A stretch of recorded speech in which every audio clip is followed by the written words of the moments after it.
When we're trying to change our behaviors, there's some behaviors that we want to be experts at.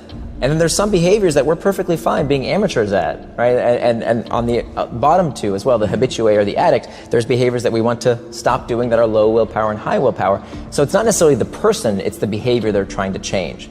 But I think you'll find it very difficult to become an expert at something if you use the same criteria that it takes to become an amateur at something. If your test to become an expert is this Mia, you actually won't have the grit and perseverance needed to power through the times that are shitty, that are hard. So most people's problems, I think, when it comes to the fitness space in particular, is that we train like we're experts, even though what we want is an amateur behavior. Right? We go to the gym and we have the mentality that we need a trainer and fitness programs, and we need to no pain, no gain, and it's got to hurt or it doesn't work.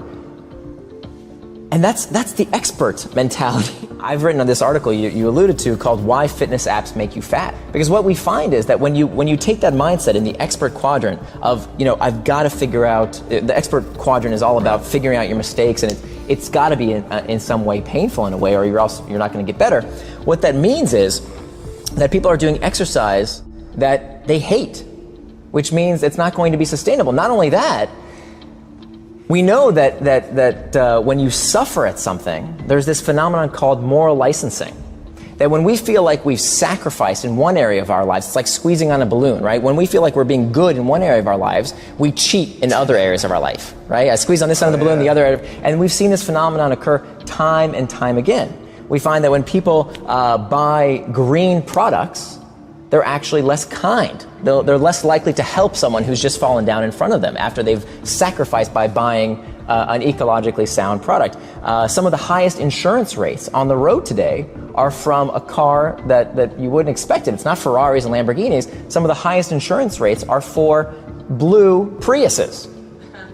Right? Interesting. Right, because there's this effect of moral licensing. If we're good in one area, we're allowed to be bad in other areas. So how does this play out in the fitness world? Well, I just, sweated it out on the treadmill for 30 minutes, and it was so difficult, and I did it. I persevered, and it was so hard for me. I didn't enjoy a second of it.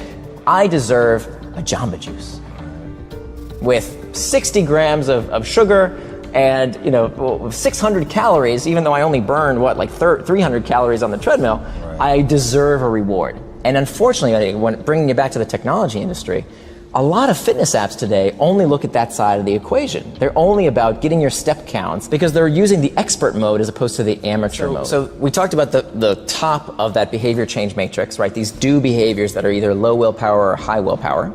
At the bottom of that behavior change matrix are the don't behaviors, the things we want to stop doing.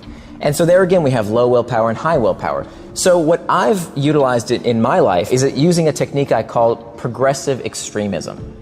Progressive extremism. And the idea is that the problem with diets, and the reason that diets make us fat, is that they train our brains to anticipate scarcity.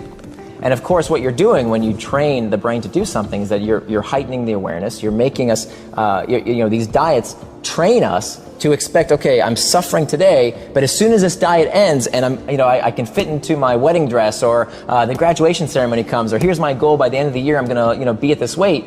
As soon as I free myself from that diet, and that's the problem. So instead of saying, a diet that has this time-based endpoint, what I advocate for is progressive extremism. So pick something that you want to stop eating. In this case, if food is is the behavior we're trying to change, and the criteria is pick something that you can give up without too much trouble, but you can give it up for the rest of your life. Why would I want to do something temporarily and then go back to eating the way I used to eat? That doesn't make any sense. Of course I'm going to gain the weight.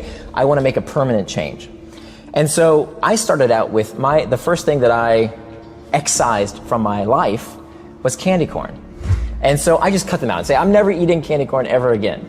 And then what happened? And I kept track. I kept track of everything I gave up. And then maybe like a week or two later, I'd assess and say, hey, that wasn't so hard. What else could I give up? And then I would give up another thing. And another thing. Then I think the thing I gave up was no sugary drinks in the house. Okay, I could have sugary drinks outside the house, no sugary drinks in the house ever again for the rest of my life. It's a rule. Progressive extremism. So I went up this chart, kind of more and more and more things that I was giving up, until I gave up, just last June, I gave up refined sugars completely. It's just not something I do. Now, people have no trouble saying, oh, candy corn, easy, that's great. But then you say, okay, I'm going to give up all refined sugars, and people say, oh, that's not so cool anymore. Right. But of course, that's the natural progression. And what you're doing here is you're using this phenomenon of self-image. That when you talked about self-image earlier, and how we can actually utilize how we see ourselves to boost our willpower.